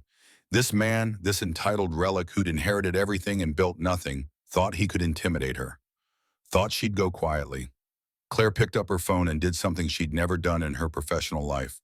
She turned it off completely. Not silent, not do not disturb, but powered down until the screen went black. David watched surprise flickering across his face. What are you doing? Shutting off the water, she set the dead phone on the table between them. I can't control what Hartford does. I can't stop Marcus from being vindictive. I can't prevent the board from making whatever decision they're going to make. But I can control what I do right now. And right now, I'm staying here. For how long, I don't know. Through Christmas, maybe. Maybe longer. Maybe until I figure out who I am when I'm not fighting. David's hand turned under hers, fingers lacing together. That's the scariest thing anyone's ever said to me on a first date. This is still a first date. Technically, we never ended it. Claire laughed, the sound surprising her with its genuineness. Here she was, career imploding, marriage destroyed, future uncertain, and she was laughing in a kitchen in Brooklyn at 4 in the morning. They finished their tea as dawn started to gray the windows. Claire thought about Thomas, probably up all night preparing documents she'd never see. Thought about Hartford, confident in his victory. Thought about Marcus watching from whatever distance he'd retreated to, satisfied that he'd finally gotten revenge for her never waiting. Let them have it. Let them have the company and the board in the illusion of winning. She was done fighting for things that couldn't love her back. Emma appeared again around 6, fully awake, this time fever completely gone. She climbed into David's lap, noticed Claire still sitting there, and smiled like this was exactly how mornings should be. Are we making Christmas breakfast? What's Christmas breakfast? Amal looked at Claire with patient exasperation. Pancakes, obviously, with chocolate chips. Daddy lets me put in extra because it's Christmas. Daddy spoils you, only on holidays. David ruffled her hair and Emma giggled, squirming away. Claire watched them, this easy affection, this practiced routine, and felt like she was seeing something she'd forgotten existed. Family. Not the complicated, damaged version she and Marcus had become, but the real thing. People showing up for each other day after day, not because they had to, but because they wanted to. Can Miss Claire help? Emma directed the question at David, formal and polite, asking permission. David looked at Claire, question in his eyes. I'd like that. If you teach me, I've never made pancakes from scratch. Emma's eyes went wide. Never, not even once. My life has been mostly catered. That's sad. Emma said it with such sincerity that Claire couldn't even be offended. It was 38 years old, and she'd never made pancakes with someone she cared about. They made pancakes. Emma supervised from her chair, calling out instructions with increasing enthusiasm as her energy returned. David measured and mixed while Claire learned to work the griddle, burning the first 3 attempts before getting the temperature right. The apartment filled with the smell of vanilla and chocolate, and somewhere in the chaos of cooking, Claire realized she hadn't thought about the board meeting in over an hour. The pancakes were misshapen and too thick in the middle, but Emma ate 3 of them with syrup dripping down her chin. David kept glancing at Claire like he was afraid she'd disappear, like this morning was a dream that would evaporate when he blinked. Claire felt it too, this fragile bubble they'd constructed overnight, beautiful and temporary, and bound to pop. Around 8:15, someone knocked on the door. 3 sharp raps that made David freeze with a spatula in his hand. Emma looked up from her plate, syrup sticky fingers pausing mid-reach for another bite. Who's that? David set down the spatula and crossed to the door. Through the peephole, then back at Claire with an expression she couldn't read. When he opened it, Margaret Lou stood in the hallway wearing a cashmere coat and an expression that cycled between shock and satisfaction. I texted. You didn't answer. I got worried. Margaret's eyes found Claire sitting at the kitchen table in David's shirt with flour in her hair, and her mouth curved into a smile that was pure vindication. So you actually stayed. Claire stood, suddenly aware of how this looked. The borrowed clothes, the domestic scene, the fact that she was clearly still here from last night. Margaret stepped inside without waiting for invitation, taking in the small apartment with quick efficiency. Her gaze landed on Emma, softened immediately. You must be Emma. I'm Margaret, your dad's friend. Well, Claire's friend, really, but I'm hoping we can all be friends. Emma nodded solemnly, still chewing pancake. Did you come for breakfast? We made extra, but some of them are burned. I can see that. Margaret's tone carried affection, not judgment. She sat at the table without being asked, accepting the chaos with grace that came from years of navigating situations that didn't conform to expectations. David poured her coffee and she wrapped her hands around the mug like she needed the warmth. Your phone's off. Margaret said it to Claire, statement not question. Claire felt David's attention sharpen. Emma's curious gaze swiveled toward her. Yes, the board meeting started 40 minutes ago. Thomas has called me 6 times. Hartford's running the show, and you're not there to defend yourself, I know. Do you though? Because from where I'm sitting, it looks like you're hiding in Brooklyn eating pancakes while your career burns down. The words were harsh, but Margaret's tone was gentle, genuinely concerned rather than accusatory. Claire met her friend's eyes, saw the fear there, the worry that Claire had finally snapped under pressure. I'm not hiding, I'm choosing. Choosing what? Unemployment, professional suicide, Claire. I set you up on this date so you'd remember what it felt like to be human, not so you'd throw away everything you've built. Maybe what I built was the problem. The words came out quieter than Claire intended, but they landed with weight. Margaret set down her coffee, leaning forward. Explain that to me, because 15 years ago you told me you were going to prove that women like us could run empires, that we didn't have to choose between success and happiness, we could have both. And now you're just giving up. I'm not giving up. I'm realizing that fighting to keep something that makes me miserable isn't the same as winning. David had moved to the sink, ostensibly washing dishes, but clearly listening. Emma watched them both with interest, following the conversation like a tennis match. Margaret rubbed her temples, a gesture Claire recognized from countless late-night study sessions when they were younger. Hartford's proposing a no-confidence vote. Without you there, he's going to win. And once he does, he'll install himself as interim CEO and dismantle everything you've accomplished. The women's initiative you started, gone. The environmental sustainability programs. First on the chopping block. He doesn't care about the company, Claire. He cares about proving you never should have been there in the first place. Each word hit like a calculated blow. Margaret knew exactly how to weaponize Claire's sense of responsibility, how to make her feel like abandoning the fight meant abandoning everyone who depended on her. Claire felt the old instinct rising, the need to defend, to fight back, to prove them all wrong. Then she looked at Emma, still watching with chocolate-smeared innocence, and the instinct died. Let him have it. Claire's voice came steady, certain. Let him tear it all down. I'll rebuild somewhere else with people who actually want me there. But I'm done fighting for a seat at a table where half the people are hoping I choke. You can't mean that. I've never meant anything more in my life. Margaret stared at her like Claire had announced she was joining a cult. David turned from the sink dish towel and hands, his expression unreadable. Emma broke the tension by reaching for another pancake, her small voice cutting through. My teacher says sometimes you have to lose to win. I don't really get it, but it sounded smart. Out of the mouths of babes. David's voice carried amusement and something deeper, approval maybe, or recognition. Margaret looked between them, seeing something in the exchange that made her expression shift from panic to understanding. Oh, this is serious. It's been less than 24 hours, Margaret. Claire tried to deflect, but Margaret shook her head. I've known you 15 years. I've never seen you quit anything. Not when Professor Mitchell said women weren't cut out for corporate law. Not when Marcus's family said you were too ambitious. Not when the board tried to pass you over for CEO the first time. You've never walked away from a fight. Until now. Until him. She gestured at David, who looked decidedly uncomfortable being discussed in third person while standing right there. This isn't about David, isn't it?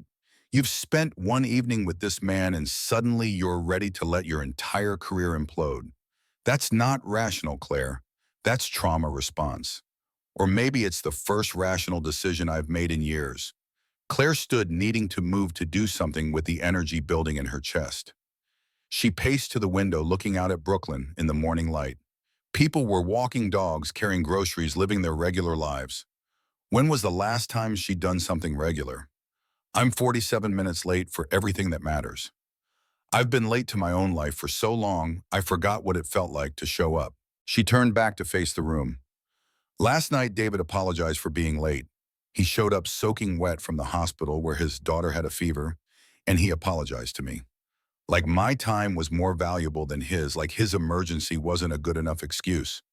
That's when I realized I've become the kind of person who makes others feel like their real lives aren't important enough to interrupt my schedule. Margaret's expression softened but didn't relent. So fix that, be better. But don't abandon everything you've worked for because one board meeting went sideways. It's not one meeting, Margaret. It's Marcus feeding information to Hartford for months. It's the board waiting until Christmas Eve to try to remove me. It's 15 years of fighting and clawing and proving myself, and it's still not enough. It will never be enough for people like Hartford because he doesn't think women like me should exist. Then make him wrong. Show up to that meeting, fight back, win. And then what? Win today, fight tomorrow, win next week, fight the week after. It never ends, Margaret. There's always another Hartford, another crisis, another battle. I'm tired of being at war. Emma had stopped eating. Her face troubled. She looked at her father with concern. Is Miss Claire sad? A little bit, baby. But that's okay. Sometimes grown-ups need to be sad to figure out what makes them happy. David's answer was perfect, honest, without being scary. Emma nodded, accepting this wisdom, then slid off her chair and walked to Claire. She wrapped her arms around Claire's waist, her head barely reaching Claire's ribs. You can stay here. We have room. And Daddy makes really good grilled cheese.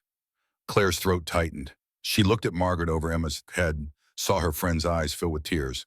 I'm not saying give up. Margaret's voice came thick with emotion. I'm saying don't make a permanent decision based on temporary feelings. At least go to the meeting. Hear what they have to say. Make your choice from a position of knowledge, not avoidance. It's not avoidance. It's choosing what I fight for instead of fighting because it's all I know how to do. Margaret stood gathering her coat. At the door, she paused. I love you. You know that, right? I want you to be happy, whatever that looks like. But I also know you, Claire, and I know that if you let them take this without a fight, you're going to regret it. Maybe not today, maybe not tomorrow, but eventually you'll wonder what would have happened if you'd shown up. She left without waiting for a response, the door clicking shut with finality. David moved to Claire's side, his presence solid and grounding. She's not wrong, I know. So what are you going to do? Claire looked down at Emma, still holding on like Claire was something precious worth protecting. This child who barely knew her, offering room and grilled cheese and uncomplicated acceptance. Then at David, watching her with patience that felt infinite, like he'd wait however long it took for her to figure herself out. Her phone sat on the counter where she'd left it, powered down, silent. She could turn it on, could call Thomas, race back to Manhattan, walk into that boardroom and fight. Could marshal every argument, deploy every tactic, wage war one more time. Maybe she'd win. Probably she'd lose. Either way, she'd be back on the battlefield, and the battles never stopped coming. Or she could stay here. Could let them have this round. Could start over somewhere else, build something new that didn't require constant warfare to maintain. Can I use your computer? David gestured to a laptop on the counter, old but functional. Claire opened it, logged into her email through the browser. 347 new messages. She ignored all of them, opened a composed window and started typing. To the Board of Directors, Montgomery Holdings. Effective immediately, I am resigning my position as Chief Executive Officer. This decision is mine alone and reflects my belief that the company deserves leadership that has the full confidence of the board. I am proud of what we have accomplished together and trust you will find someone to continue that work. Victor, you win. Congratulations. Thomas, I'm sorry, you deserve better than this. To everyone who believed in me, thank you. Build something worth believing in. Claire Montgomery. Her finger hovered over send. David had moved to read over her shoulder. Emma still attached to Claire's waist like a small, determined barnacle. You're really doing this. David said it with wonder, not judgment. I'm really doing this. She hit send before doubt could stop her. The email disappeared into the void, carrying with it 15 years of work, her entire professional identity, the thing she'd sacrificed everything else to build. She felt it go, felt the weight lift, felt terror and relief in equal measure. Her phone was still off. She left it that way. Within minutes, her personal email exploded. Thomas, what did you do? Margaret, call me right now. A dozen others, colleagues and investors and people who'd suddenly found her personal contact information now that her professional life had imploded. She closed the laptop. Emma looked up at her, eyes wide.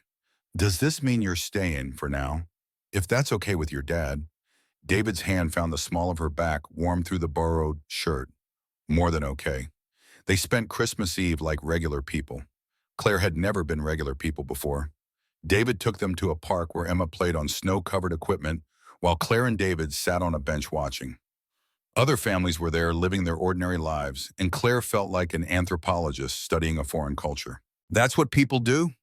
Just play outside, David laughed, the sound carrying in the cold air. Sometimes. When they're not building empires, I never knew I could just sit on a bench. You can do anything you want now. That's the point of quitting. Except she hadn't quit. She'd been pushed out, betrayed, defeated. Quitting implied choice, agency, control. She'd just surrendered. Regret it yet? David asked it carefully, like he was afraid of the answer. Claire thought about the board meeting happening right now, Hartford probably giving some sanctimonious speech about leadership and integrity. Thought about Thomas scrambling to manage the fallout, about investors panicking about her reputation being shredded in real time. Ask me tomorrow. Fair enough. Emma ran over breathless and glowing. Daddy, can we go to the Christmas market? Please, I want to show Miss Claire. The Christmas market turned out to be 3 blocks of vendors selling handmade crafts, hot cider, roasted chestnuts. Emma dragged them from booth to booth, explaining the significance of each ornament and decoration with 7-year-old enthusiasm. Claire bought a wooden star carved by someone's grandfather, listened to Emma's detailed instructions about exactly where it should go on the tree. At one booth, an elderly woman was selling scarves she'd knitted. Emma insisted Claire needed one, that her fancy coat wasn't warm enough for a real winter. The scarf was blue and slightly uneven and probably cost less than Claire usually spent on coffee.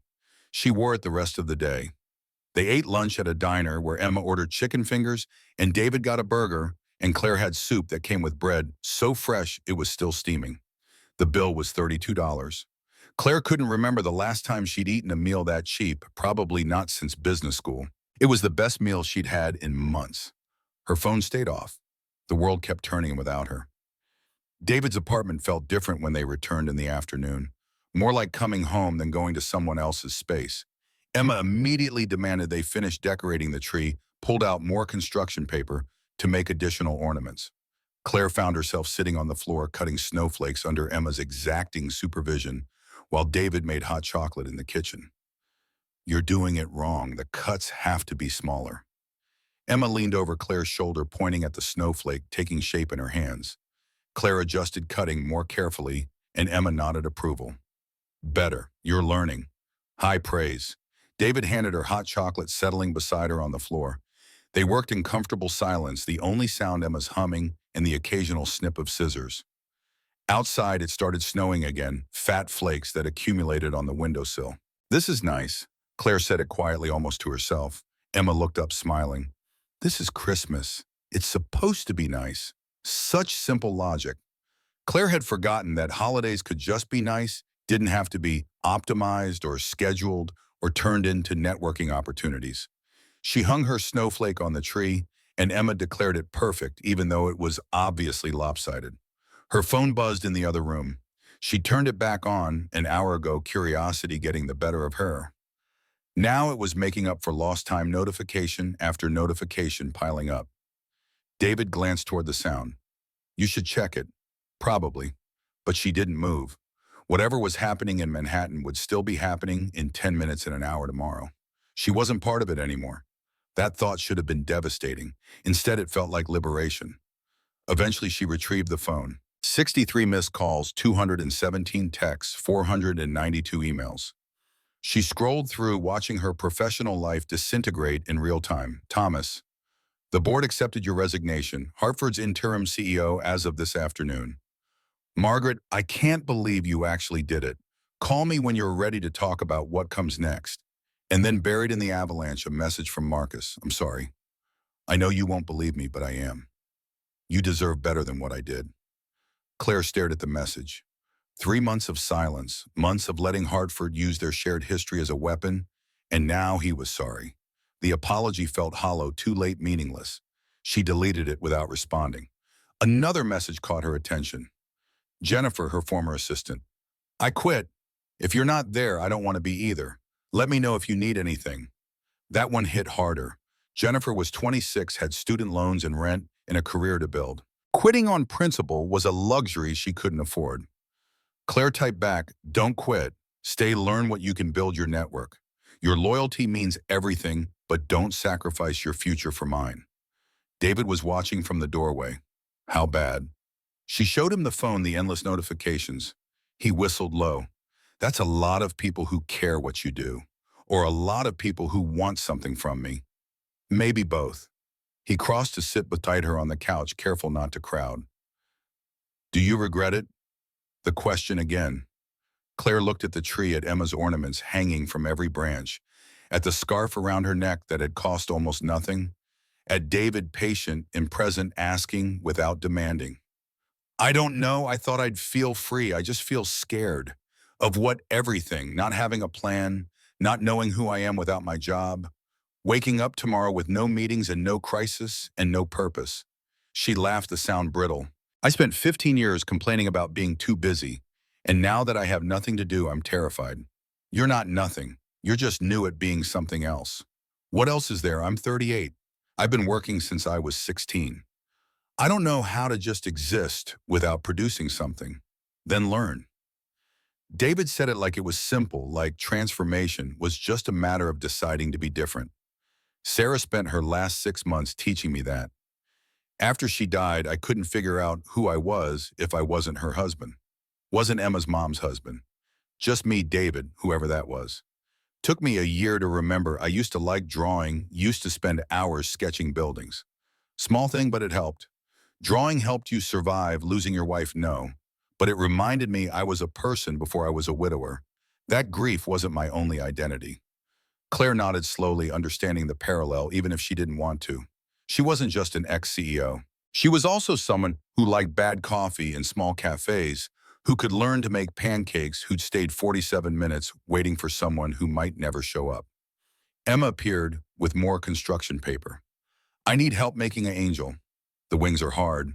They made an angel, Claire holding paper steady, while Emma cut David, providing engineering advice about structural integrity. The angel was asymmetrical and covered in too much glitter. Emma hung it on the tree's highest branch she could reach, standing on tiptoe, and proclaimed the tree officially complete. Now we need a picture. Emma dug out David's phone, handed it to him with imperious command. All of us, together, by the tree. They squeezed in front of the small tree, Imam, in the middle. David held the phone at arm's length, trying to frame the shot. Claire felt Emma's hand slip into hers, small and trusting, and something in her chest cracked wider. Say cheese. Cheese. Emma's voice rang out, enthusiastic and clear. David clicked the photo, checked it, showed Emma for approval. She studied it seriously. Perfect. This is our first family picture. She said it casually, matter of fact, like it was already decided. David's expression flickered with something between hope and panic. Claire felt the weight of the statement, the implication. They weren't a family. She'd known them less than 24 hours. This was temporary, a stopover, not a destination. But Emma believed it. And standing there between this widower and his daughter, wearing a borrowed shirt and a crooked scarf, having just quit her entire career via email, Claire couldn't bring herself to correct her. Evening came too fast. Emma insisted on making dinner, which turned out to be spaghetti with sauce from a jar and meatballs from the freezer. They ate at the small table, Emma talking nonstop about Christmas morning, plans about Santa's arrival schedule, about the logistics of cookie delivery to reindeer. Miss Claire, do you have a Christmas tree at your house? The question stopped Claire mid-bite. I have one, in the lobby of my building, but I didn't decorate it. Why not? Because someone else did it for me. That's sad. Trees should be decorated by people who love them. Another simple truth from a 7-year-old. Claire had never loved that tree, had barely noticed it beyond appreciating its aesthetic contribution to the building's luxury image. Emma's tree, crooked and covered in homemade ornaments, was loved. You could feel it. After dinner, David read Emma a story about a snowman who came to life. Claire listened from the hallway, not wanting to intrude but unable to leave. David did voices, changed his tone for each character, made Emma giggle with silly sound effects. The intimacy of it felt sacred, this nightly ritual, this moment that belonged to them. When Emma finally fell asleep, David found Claire in the kitchen washing dishes that weren't hers. You don't have to do that. I know. I need to do something with my hands. He picked up a towel, started drying. They worked in rhythm, domestic and easy, like they'd done this 1,000 times instead of twice. She called you Miss Claire again. She's going to keep doing that unless you tell her otherwise. What should I tell her? That depends on how long you're planning to stay. The question hung between them, impossible to answer. Claire didn't know. A day, a week, until the fear subsided, until she figured out what came next. I don't want to hurt her. If I leave, you'll hurt her either way if you're not honest. Emma's lost enough people. She's tougher than she looks, but she deserves to know if this is temporary. And if I don't know, then tell her that. Claire set down the dish she'd been washing 3 times now. I've never been good at not knowing. I plan everything, control everything, optimize everything. Not knowing feels like failing. Maybe that's your problem. Maybe you've been so busy controlling outcomes that you forgot to experience them. David said it gently without accusation, just observation. Claire felt the truth of it settle into her bones. How many moments had she missed because she was too busy planning the next one? How many experiences had she optimized into non-existence? Teach me. The words came out before she'd fully formed the thought. Teach me how to not know. How to just be here without making it into a project or a strategy. I don't know how to do that, but I want to learn. David's smile was slow spreading across his face like sunrise. Okay, lesson one, stop washing that dish. You've cleaned it 4 times.